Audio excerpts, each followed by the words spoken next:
Hey, Karen. Oh, good. You're here. All right. So, I want to address this. In a previous video, I said that this was a video I'd meet you back in. So, here we go. I've been getting stuck in thought paralysis on this since I made the previous video. And so, I figured out I have to get to the point of fuck it. I just got to do it. So, here we go. I'm gonna start my video off with this. Um,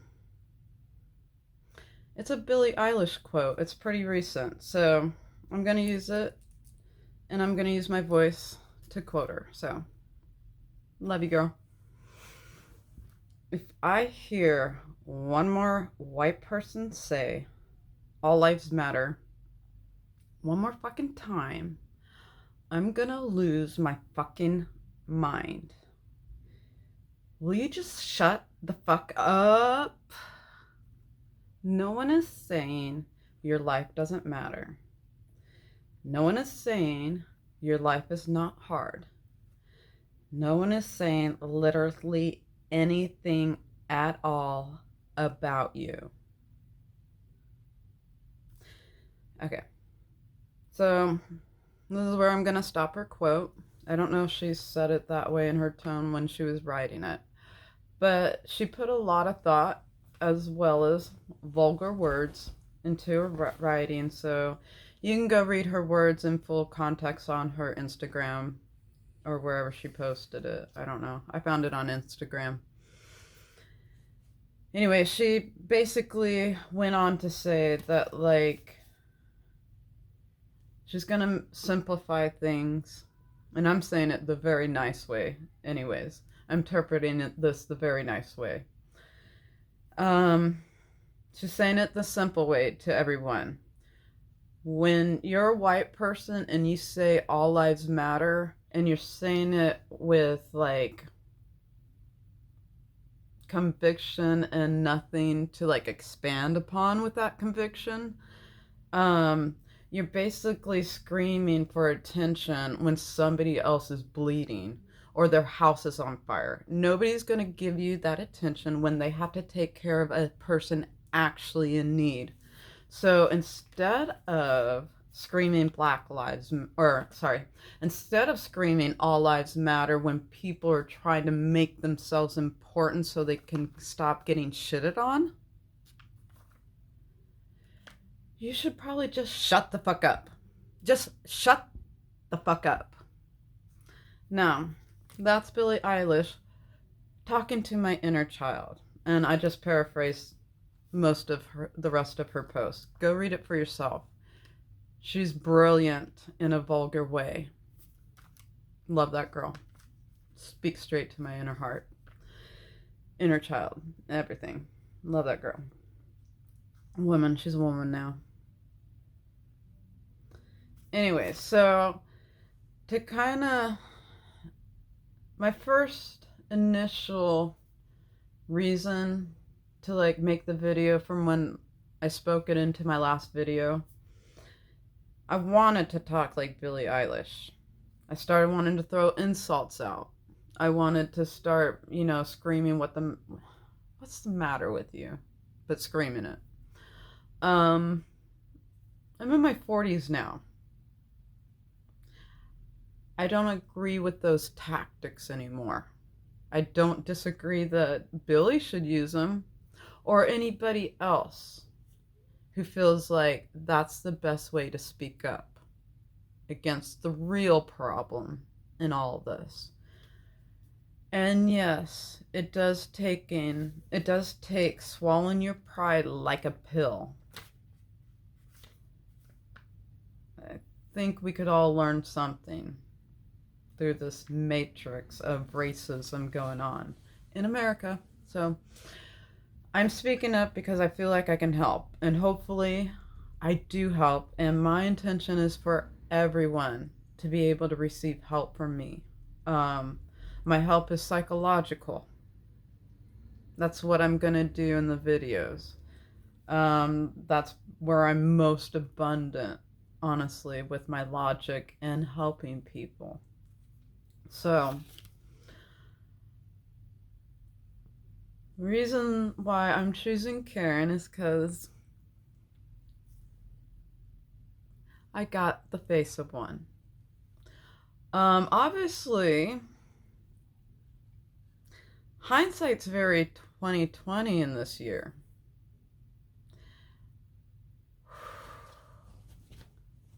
I learned from a young age my mistake with racism. Um, so when I was about 5 or 6, so I'm going to go into this little story really quick. I am admitting to the fact that I have committed some racist thoughts, spoken about it. Um,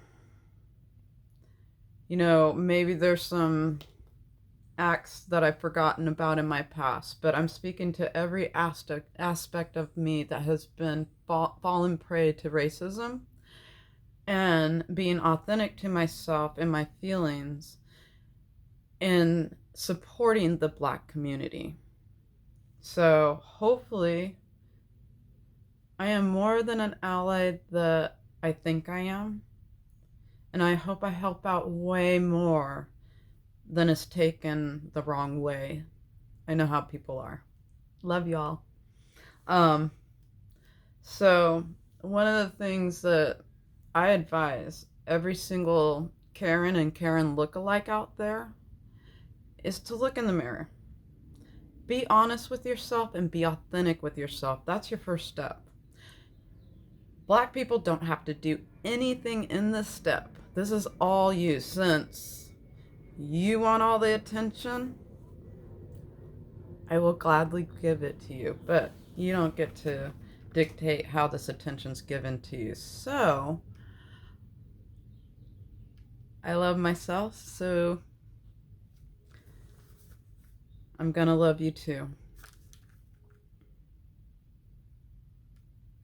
As hard as it may be in this moment. I mean, taking a hard swallow pride pill is worth it, but it can fuck you up mentally if you don't listen. So shut the fuck up. Love you. All right, so my mistake at 5 or 6 years old. Now, this isn't a huge mistake. It was pretty much just kept between me and my sister. And so I judged this girl in my class. I judged her as somebody I didn't like. I don't know why. And the conclusion I came up with in that point in my life was it must be because she's Black. I honestly thought that way. And then I think later on, I don't know, a couple days passed, maybe that same day, I'm home and I'm talking with my sister and I'm telling her about my day. And I'm talking about this particular girl. I don't even remember her name. And I'm like, I hate her. My sister's like, she took it personally. Not really like that bad, but it just like shocked her. And maybe startled her is more of the word. But what came to follow may have been more like shocked her. So she asked me, well, why? And I told her exactly what I thought. And then the shock came, and she immediately scolded me. And she's like, that is no reason to judge somebody. I felt like the whole world collapsed on me. I cried like every white person crying now, realizing the error of their ways and how all the error of your ways makes your whole ego crash down and make you want to cry like a little 5-year-old girl that I was.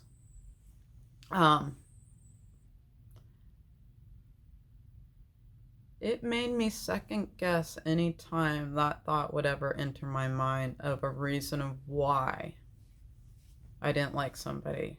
My sister taught me why it hurt just based off of her shock. She didn't have any really more logical thing to say that I remember at this age was that that was no reason. There had to be another reason. So I don't exactly remember the reason why, but I remember she really, me shocking her with that statement shocked me to my core, obviously, because that was my core at the time in my belief of that girl. And I decided, okay, I'll give up that belief. I don't want my sister hating me. That was probably my intention, white girl reason. But I know at this age I would be completely ashamed of me. So I gave her a second chance and built up a new belief. And when I did that, we became friends. We weren't like longtime friends, obviously, because I can't remember her name at this age. But in that moment of time, I learned that I can be wrong in my judgments. And I still, no matter how horrible I've been in my life, have still held that belief because of what I've learned from my sister. So kudos to my sister. I love her. Um, Also, other mistakes that I advise all us Karens to do um, is understand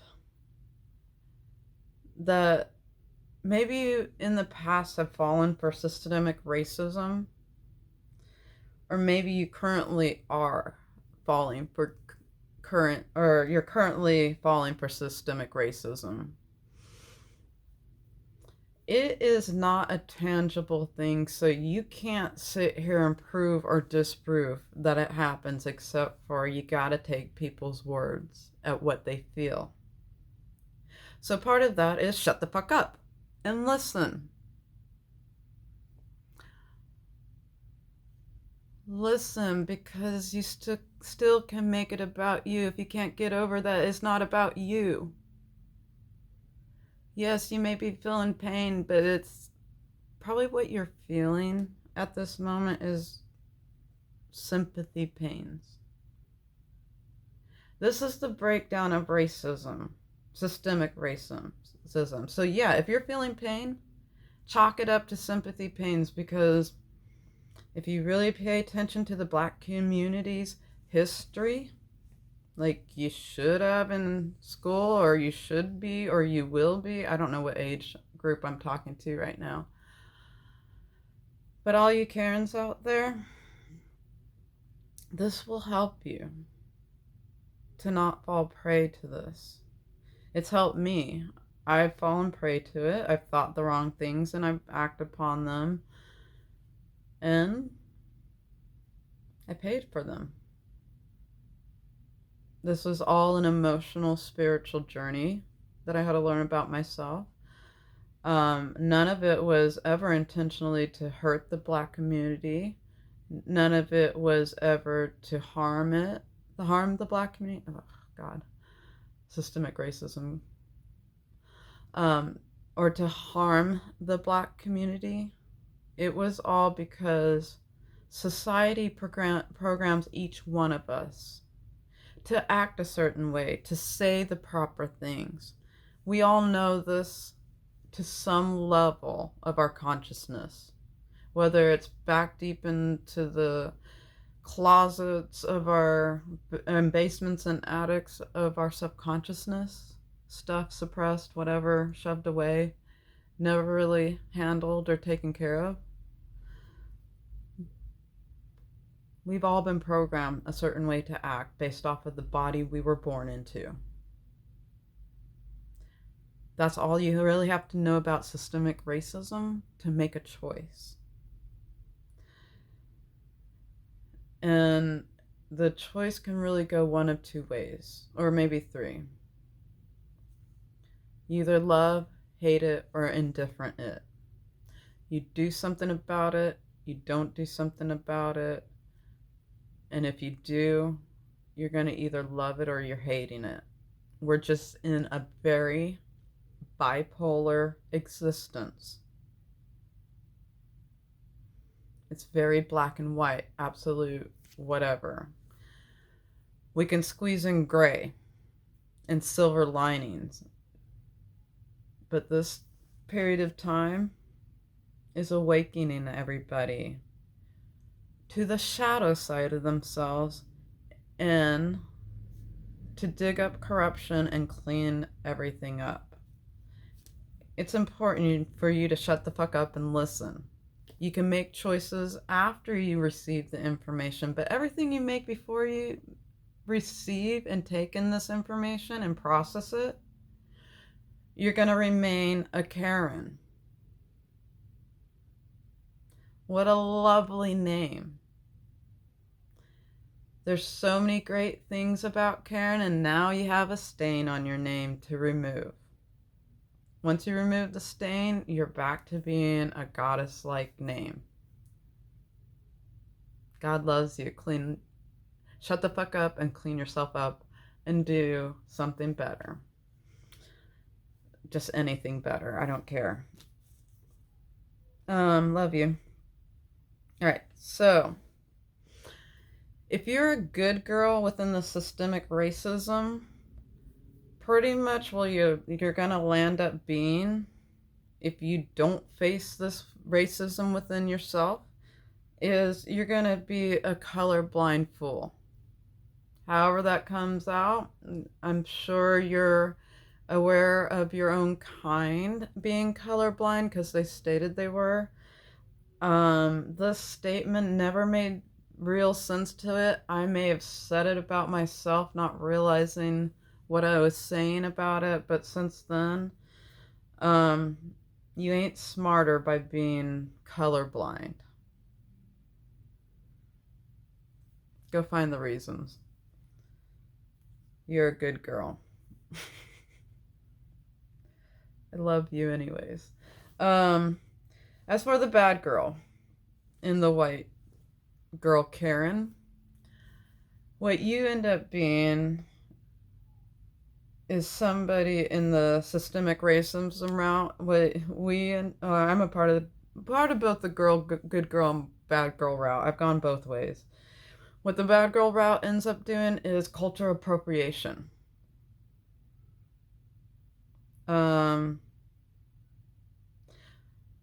Is this necessarily a bad thing? Like colorblindness, is that necessarily a bad thing? Only if you do the wrong thing at whatever given point. So, have I culture appropriated? Yeah, I'm guilty of it. Have I gotten away with it? Yeah, nobody knows me. When they do, am I gonna answer for myself? Of course I will. But it causes a lot of confusion. Face this racism within yourself, Karen. It's nobody else's duty but your own. When you take care of your own responsibilities, you understand why we all been telling you to do it, and you'll thank God we all did. We all intervened. Love you. All right, so basically, I feel very bipolar to us Karens and Karen lookalikes and Karen tendencies. When I understand what something's about, if I like it, I'm going to choose it. What are my credentials to speak up on all this? Maybe I should start off this way, but hey, I'm a woman. I'll be stereotypical at this point. These are, I guess, what people, why is she speaking up? Why, I don't know, people want credentials. Then it makes them feel safe or something. I don't know. So I was born in Texas. Shortly, like 9 months later, I went to Berlin, Germany, and I had about 3 years of my formative years in Germany. And this was before the Berlin Wall came down. Between 6 to 9 years before the Berlin Wall came down. I'm pretty sure there was still a lot of racism going on there. Not necessarily black and white, but definitely racism going on there. Texas, I don't know much, but I know like I have the energy of a Texan being born there. Um, I don't really know much about Texans racism because I don't know, I guess maybe they are, and I don't really care about racism that much. It's, you know, I don't know about that. Anyways, and then I spent about a decade in North Carolina until I was about 15 years old, and then I moved up to Pennsylvania, and that's where I lived with the. I went to school with the most white people. So I got my diversity in a lot of my life growing up, and then I went straight into the military, which is pretty diverse. And so also part of my credentials is I grew up very poor, even though I come from a wealthy family. So my nuclear family got broken up pretty badly, and so the years that I kind of became consciousness of myself in the world, um, I dealt with being poor. So I come from very humble beginnings when it comes to finances. I had money, therefore I could make money as an adult, and I've been able to reach E7 rank pay as well as earn the title of chief. So I don't know exactly what my socioeconomic lands me because there's a lot more to economy than just the dollar value you have in your bank account. I can tell you that much. So I vary in a wide range of credentials as far as, going around the world and choices that I've made and landed myself in places of different cultures and races. And I don't focus on racism, so I might be tone deaf right now. I may not be. I may be well rounded because I don't pay attention to racism as anything more than what can I do to help to end the tyranny of racism. It's probably always going to be there, but I think when people recognize that they're susceptible within themselves and they can do something about it, it pretty much ends the ism in the whole race war, whatever this holy war is that's going on globally. So, anyways, why do I choose to speak up about Black Lives Matter? If, oh, sorry. Why do I choose to, this decision to speak up about it? I straight up love the Black community. That's my first real reason. Straight up love the Black community. The way they have treated me, the way they help me understand the world on such a unsuperficial level. I don't want to be like deep level, I think, but like, the saying beauty is skin deep. It's like, well, I kind of see racism that same way. So if I can get past your outer appearance and get to know the person than you are, then I pretty much beat racism. And there are a ton of abundant people you can meet who don't care about racism either, and they fight it themselves. Everybody deals with it in their own way. Karens, you're not the only one in the world. Really heed my advice up on that. And then there's a lot of superficial reasons.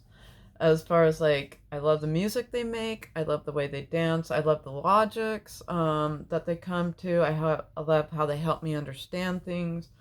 There's a lot of beautiful Black people, a lot of beautiful, like both outwardly and inwardly. Just, they know a lot about life. They know a lot about pain. Listen. Listen.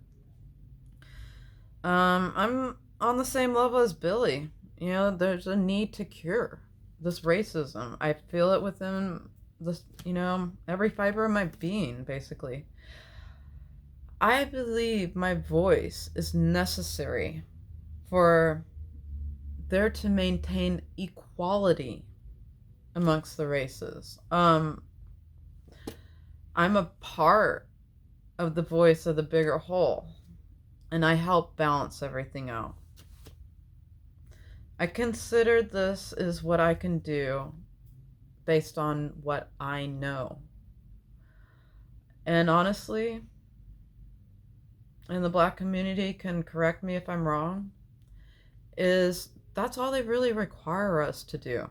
Do what we can, what we know. Don't try and go out there and figure out science or, don't stress yourself out on what you already know how to do within your own race, Karen. And if you're a Christian, Karen, because most of us are, do what Jesus said. What would Jesus do? Love one another. God will help you to figure out how to love the Black community without being bigoted.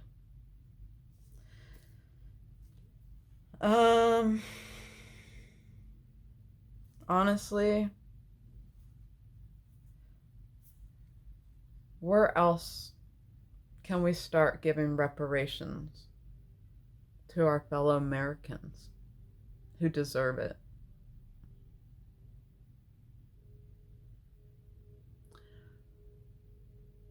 I don't have the money to front the bill of my race. But what I do have is my character. I have influence. I have love. Where else should we start with reparations? And the last reason why this whole decision to support the Black community and have no qualms with Black Lives Matter and even shut the fuck up when, they say it and not say all lives matter is I feel like God wants me to speak up and make this video and talk to us Karens. So,